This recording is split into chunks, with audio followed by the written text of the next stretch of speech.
ADGP MR Ajith Kumar RSS നേതാക്കളെ കണ്ട വിഷയത്തിൽ നിലപാട് വ്യക്തമാക്കാതെ മുഖ്യമന്ത്രി വിഷയത്തിൽ ഇനി തീരുമാനമെടുക്കേണ്ടത് മുഖ്യമന്ത്രിയാണ് എന്ന് CPM സംസ്ഥാന സെക്രട്ടറി അടക്കം പറഞ്ഞൊഴിഞ്ഞു കഴിഞ്ഞു. സന്ദർശനത്തിന്റെ ലക്ഷ്യമെന്തെന്ന് CPIയും ചോദിച്ചിട്ടുണ്ട്. ADGP RSS കൂടിക്കാഴ്ച സംബന്ധിച്ച് DGPയുടെ റിപ്പോർട്ട് ഉടൻ നൽകിയേക്കുമെന്നാണ് അറിയുന്ന. അനന്തകൃഷ്ണൻ തന്നെ അതിന്റെ വിവരങ്ങൾ നൽകും. അനന്തൻ, ഈ റിപ്പോർട്ട് ഉടനെ ഉണ്ടാകുമോ? ഇതുവരെ മുഖ്യമന്ത്രി ഇക്കാര്യത്തിൽ ഒന്നും പ്രതികരിച്ചിട്ടില്ല. മറ്റുള്ളവരെല്ലാം പല വിധത്തിൽ പല രൂപത്തിൽ തങ്ങളുടെ പ്രതികരണങ്ങൾ അറിയിച്ചും കഴിഞ്ഞു.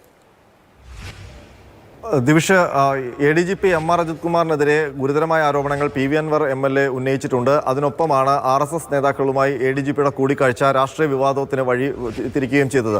ഇതിൽ CPM പൂർണ്ണമായും കൈയൊഴിഞ്ഞ് മാറി നിൽക്കുകയാണ്. ഇനി എല്ലാ കാര്യങ്ങളിലും തീരുമാനമെടുക്കേണ്ടത് മുഖ്യമന്ത്രിയാണ്. പക്ഷേ മുഖ്യമന്ത്രി ഇക്കാര്യത്തിൽ ഒരക്ഷരം പോലും മിണ്ടിയിട്ടില്ല. മുഖ്യമന്ത്രിയുടെ ഉള്ളിലിരിപ്പ് എന്താണെന്ന് ആർക്കും വ്യക്തവുമല്ല.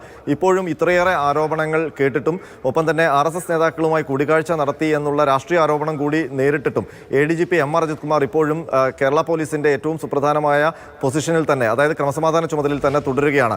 അതിൽ എന്തുകൊണ്ടാണ് അങ്ങനെ തുടരാൻ ADGP അനുവദിക്കുന്നത്? എന്തുകൊണ്ടാണ് ആ സ്ഥാനത്ത് നിന്ന് മാറ്റി നിർത്തിയെങ്കിലും ചെയ്യാത്തത് എന്നുള്ള ചോദ്യങ്ങൾ കഴിഞ്ഞ കുറേ ദിവസങ്ങളായി പൊതുസമൂഹത്തിൽ നിന്ന് ഉയരുന്നുണ്ട്, പ്രതിപക്ഷത്തിന്റെ ഭാഗത്തു നിന്ന് ഉയരുന്നുണ്ട്.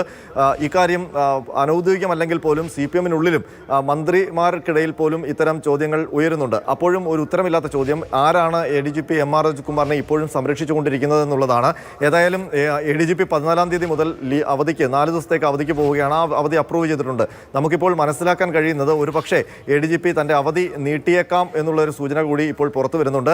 ഏതായാലും RSS നേതാക്കളുമായി നടത്തിയ കൂടിക്കാഴ്ച സംബന്ധിച്ച് DGP അതിൻ്റെ വിവരങ്ങൾ മുഖ്യമന്ത്രിയെ ധരിപ്പിക്കും എന്നാണ് അറിയാൻ കഴിയുന്നത്. പക്ഷേ നേരത്തെ തന്നെ മുഖ്യമന്ത്രിക്കും ആഭ്യന്തര വകുപ്പിനും ഒക്കെ ഈ കൂടിക്കാഴ്ചയെ സംബന്ധിച്ച് അറിവുണ്ടായിരുന്നു എന്നുള്ള കാര്യം ഇപ്പോൾ തന്നെ പുറത്തു വന്നിട്ടുണ്ട്. കാരണം സ്പെഷ്യൽ ബ്രാഞ്ച് അന്നേ ഇത് സംബന്ധിച്ച് വിശദമായ വിവരങ്ങളെല്ലാം ആഭ്യന്തര വകുപ്പിന് കൈമാറിയിരുന്നു. പക്ഷേ എന്നിട്ടും എന്തുകൊണ്ടാണ് നടപടി എടുക്കാതിരുന്നത്? ഇനിയിപ്പോൾ മുഖ്യമന്ത്രിയാണ് ഇക്കാര്യത്തിൽ ഒരു തീരുമാനമെടുക്കേണ്ടത്. അതുമായി ബന്ധപ്പെട്ട വലിയ രാഷ്ട്രീയ സമ്മർദ്ദം പാർട്ടിക്കകത്തും മുന്നണിക്കകത്തും ഉയരുന്നുണ്ട്. നാളെ LDF കൂടി ചേരാനിരിക്കുകയാണ്. ദിവിഷൻ, ശരി, അതിന് മുൻപ്